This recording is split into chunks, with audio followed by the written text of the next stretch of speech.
Asidi Mahi Naibi Yen thongse aise olive oil khara hape olive oil di sahan bagi darka laite andagi onion nama slice toga hape daga brown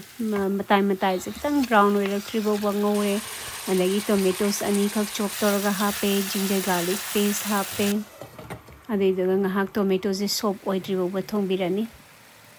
coriander cumin ga roast toga thamba crust toga thamba khara hape crushed black pepper hape Kashmiri red chili hape chumnagi red chili khara hape ane garam masala khitang ama hape ground turmeric hape chili flakes hape dagi thum hape adaga phasana nei dana moising se ngobirani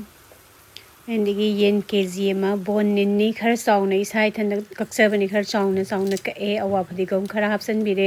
ngarang e zen store da awa phadi gom leirame duna yam harauna ilera aga yen thongba da hapsarabani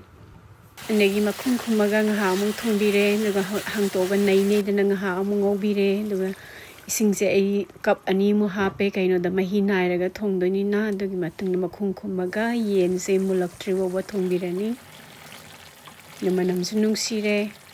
aduga mahi zu inthokna hawga jani ko loire dum phadigom hapsale aduga nga thonga su yai aduga matang sida dum loishalla su yai yamna thuna thongba ya ba yen ni adu swai thokpan Australia gi yen singje khara su thuna mungalle aduga overcook koiraga na masagi manam nungai taba mathu e hai tare ko daga matang sida saka sagera andagi bread ama heta roti oigera andagi naan oigera maga dum serve tawba yare